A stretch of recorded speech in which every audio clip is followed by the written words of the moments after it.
y 2 pisos enteros que la administración tuvo que sellar porque lo que habita allá adentro ya no es humano. Las camas de madera maciza, que pesaban cientos de kilos, eran arrastradas por fuerzas invisibles hacia el centro del cuarto, mientras los huéspedes aún estaban encima. El guardia soltó la linterna, corrió por las escaleras de servicio, renunció esa misma madrugada y juró nunca más volver a pisar el centro de Lima. Miles de personas caminan frente a sus puertas todos los días. Si miras hacia arriba desde la Plaza San Martín, verás sus balcones franceses y pensarás en lujo, en presidentes, en millonarios y en estrellas de cine. Piensas en la historia dorada del Perú, pero las paredes de piedra no olvidan. Y cuando la última luz de la ciudad se apaga, este edificio respira. Los conserjes más antiguos saben que hay pasillos que no deben limpiar de madrugada. Los guardias de seguridad conocen la regla de oro.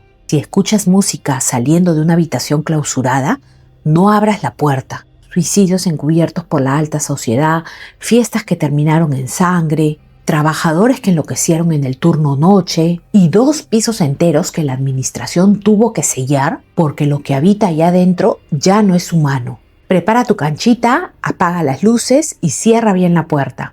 Bienvenidos a uno de los lugares con más actividad paranormal de todo el país. Hoy destapamos la caja de Pandora del Gran Hotel Bolívar, el hotel de El Resplandor, pero en Perú. Para entender por qué el Hotel Bolívar tiene una energía tan densa, tan pesada, no podemos hablar de fantasmas sin antes hablar de la tierra que pisa. Las tragedias no nacen de la nada, se construyen bloque a bloque. Retrocedamos a los locos años 20. El Perú estaba a punto de celebrar el primer centenario de la gloriosa batalla de Ayacucho en 1924. El presidente Augusto B. Leguía, el hombre detrás de la Patria Nueva, estaba obsesionado con la modernidad. Miró el recién inaugurado terreno de la Plaza San Martín y dijo: necesitamos un hotel monumental que haga que los diplomáticos europeos sientan que nunca salieron de París. El problema, como siempre en nuestra historia, es que la ambición le ganó a la planificación. Se acordaron tarde. Le encargaron la misión al brillante arquitecto peruano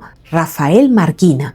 El plazo: 6 meses. Escuchaste bien. Una megaestructura de concreto armado de cientos de habitaciones, salones de baile inmensos, escalinatas imperiales y una cúpula de cristal transitable debía levantarse en el tiempo en el que hoy, a duras penas, se aprueban los planos de una casa. Ya saben, la burocracia del Estado. Imagínate el caos logístico de esa obra. En 1924 no existían las grúas torre, ni las mezcladoras automatizadas, ni los protocolos de seguridad industrial que tenemos hoy en día. Todo era fuerza bruta. Mientras en el puerto del Callao desembarcaban toneladas de finísimo mármol, pesados candelabros de cristal y maderas preciosas importadas de Europa, en la Plaza San Martín el escenario era un infierno de polvo y fierros. Para cumplir el plazo delirante de Leguía, Marquina tuvo que implementar un sistema de trabajo brutal. Cientos de obreros fueron sometidos a turnos de 24 horas ininterrumpidas, de día bajo el sol y de noche bajo la densa y húmeda niebla limeña, iluminados apenas por reflectores improvisados. El ruido de los martillos y el vaciado de cemento no se detuvo ni un solo segundo durante medio año. Y aquí es donde la historia oficial empieza a borrar las manchas de sangre. Cuando exiges a cientos de hombres trabajar al borde del colapso físico, moviendo vigas de acero de toneladas, con poleas rudimentarias en andamios precarios, la muerte no es una posibilidad, es una garantía. Los registros de la época son difusos. Los periódicos, fuertemente controlados por el régimen de Leguía, no iban a arruinar la fiesta internacional publicando obituarios de obreros caídos, pero los rumores en las calles y en las tabernas de Lima eran aterradores. Se decía que el cansancio extremo cobró un precio altísimo. Obreros que resbalaban desde las alturas en las madrugadas, estructuras que cedían por la prisa del vaciado del concreto, accidentes fatales que eran tapados rápidamente con dinero para las viudas y un silencio sepulcral impuesto por el gobierno. Se susurraba que los hombres que morían en los cimientos oscuros eran rápidamente sacados de noche para no detener la obra y que la sangre y el sudor de esos trabajadores anónimos quedaron literalmente sellados dentro de las pesadas columnas del edificio. El 6 de diciembre de 1924, solo 3 días antes del gran evento del centenario, el Gran Hotel Bolívar abrió sus puertas. La élite brindó con champaña bajo los candelabros franceses, maravillados por la hazaña arquitectónica. Nadie miró hacia abajo. Nadie pensó en el costo humano. El Bolívar no nació con una celebración tradicional. Nació bajo una presión y una tragedia silenciada que fracturó su aura desde el día 1, dejando una puerta abierta para todo lo que vendría después.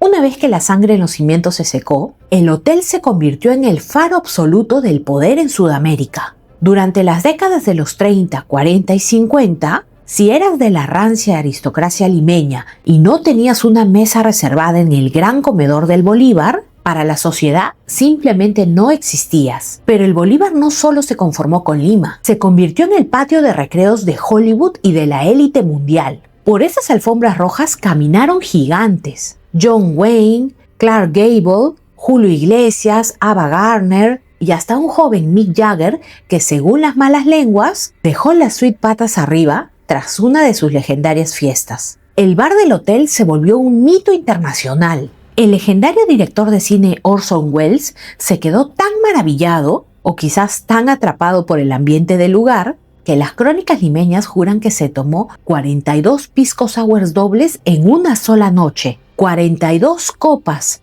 Sobrevivió porque tenía la resistencia de un toro, pero no todos los que se sentaron en esa barra de madera tallada corrieron con la misma suerte. Porque donde hay poder absoluto, dinero ilimitado y egos gigantes, los límites de la moral desaparecen rápidamente. Imagínate el panorama en plena época de la Segunda Guerra Mundial y posterior Guerra Fría.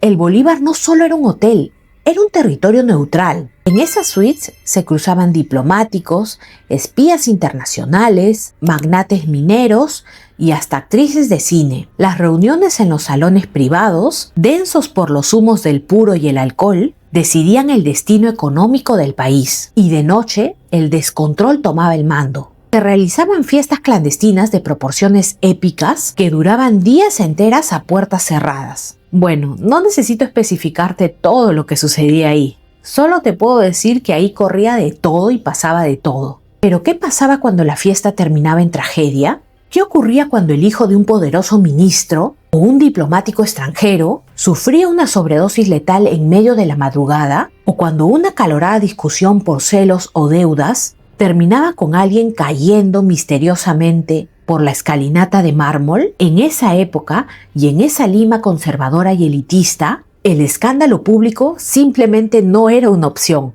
Un titular en el periódico destruiría linajes enteros. Se cuenta que la gerencia del Bolívar tenía un protocolo oscuro, un equipo de limpieza, trabajadores de absoluta confianza pagados con sumas absurdas de dinero para ser ciegos, sordos y mudos. Si alguien moría de forma violenta o vergonzosa en una suite, el cuerpo nunca salía por el lobby principal. Usaban los montacargas de servicio y los pasillos subterráneos que conectaban con las calderas. Se llamaba a médicos de las familias adineradas a las 4 de la mañana, quienes llegaban con maletines negros llenos de billetes para firmar certificados de defunción falsos. Falla cardíaca, infarto fulminante, muerte natural. ¿Quién se creía eso? La habitación se limpiaba de cualquier rastro de drogas o sangre antes que saliera el sol. La policía, si es que llegaba a ser notificada, sabía exactamente qué preguntas no debía hacer. Toda esa angustia contenida, esos asesinatos encubiertos, esas almas que perdieron la vida traicionadas en medio de lujo extremo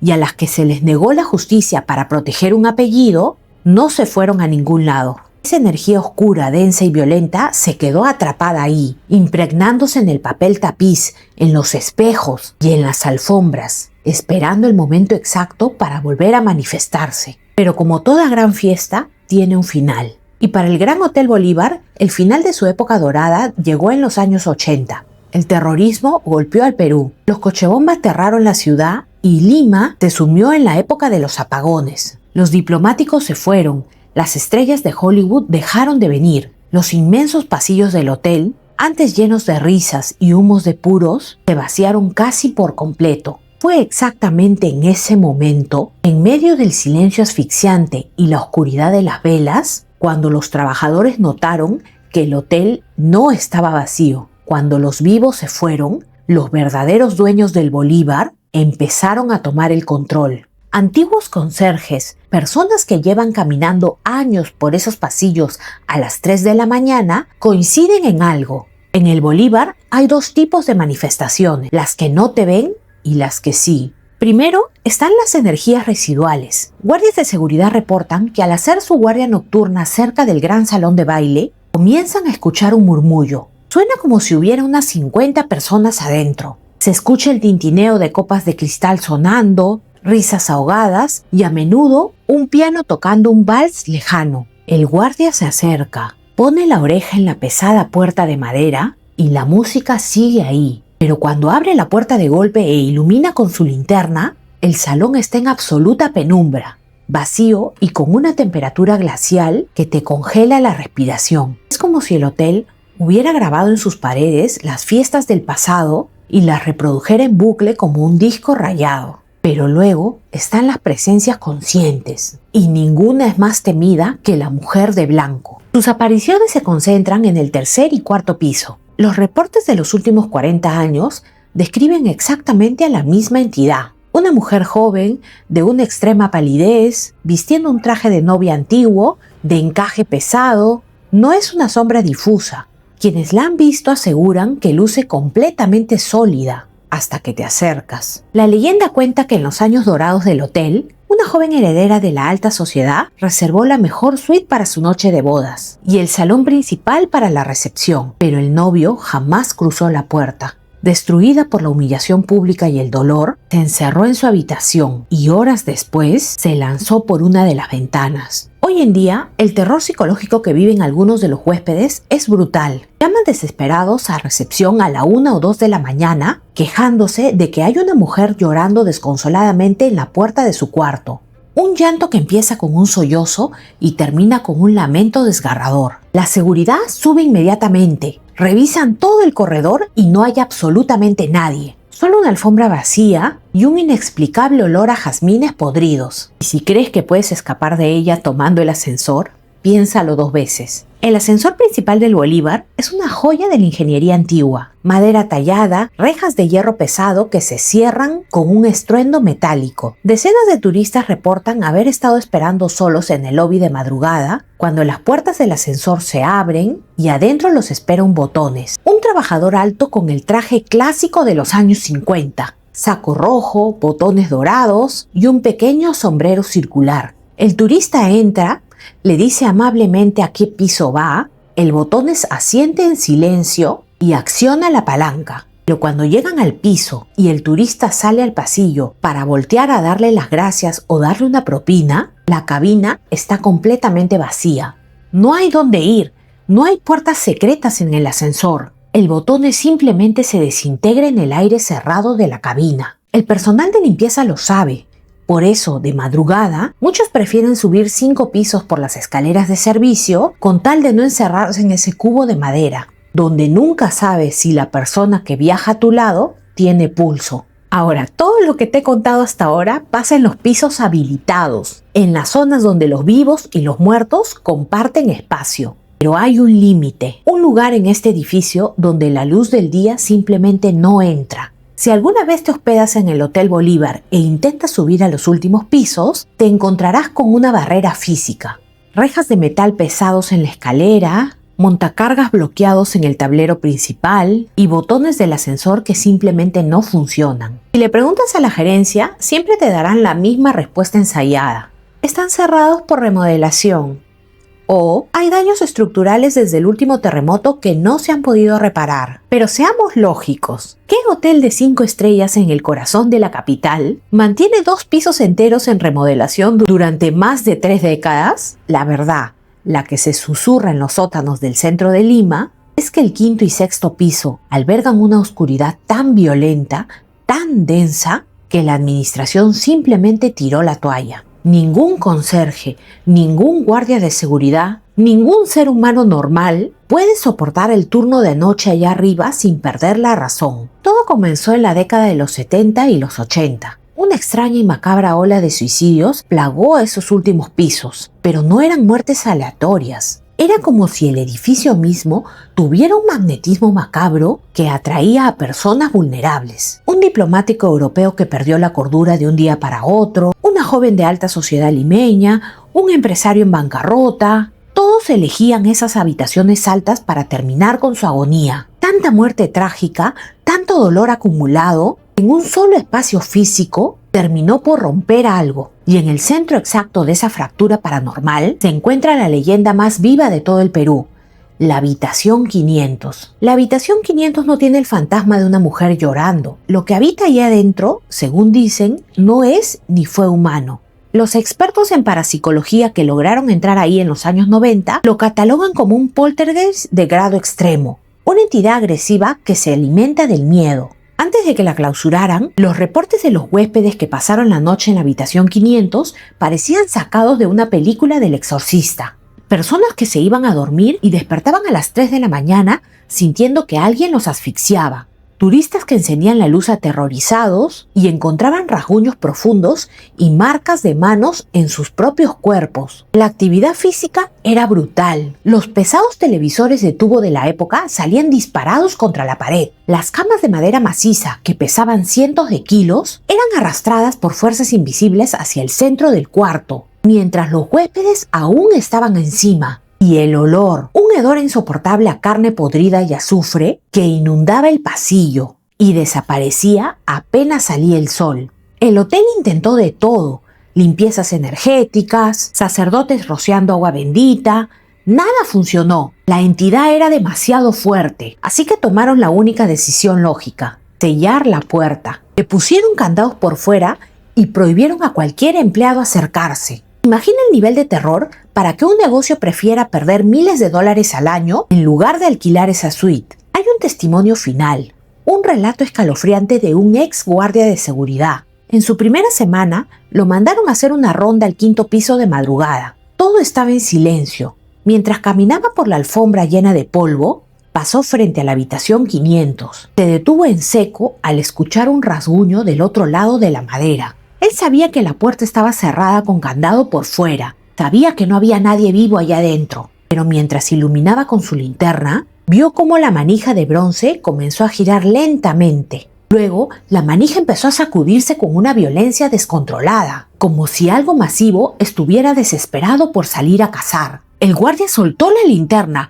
corrió por las escaleras de servicio, renunció esa misma madrugada y juró nunca más volver a pisar el centro de Lima. Hoy en día, el Gran Hotel Bolívar sigue abierto al público. Sigue sirviendo su glorioso pisco sour. Sigue recibiendo turistas que miran maravillados su cúpula de cristal y su historia republicana. Pero ya lo sabes, detrás de sus alfombras elegantes y su arquitectura de ensueño, hay más de 100 años de almas atrapadas entre el glamour y la desesperación. Es sin duda un patrimonio hermoso de nuestra ciudad, pero es un patrimonio que te respira en la oscuridad. Ahora te pregunto, sabiendo todo lo que te he contado sobre la habitación 500, si alguien te ofreciera dinero, ¿te atreverías a pasar una noche ahí completamente solo y sin celular? Te leo en los comentarios. ¿Y este viaje por el lado más oscuro de Lima te atrapó? Tu like y tu suscripción son el motor para seguir destapando las historias que nadie más quiere contar. Activa la campanita porque tenemos videos todos los domingos. Y no te olvides de seguirme en todas mis redes sociales que están en la cajita de la descripción. Y si estás en el tráfico, también puedes escuchar mis historias por Spotify. Soy Eli y nos vemos en el próximo video. ¡Chao!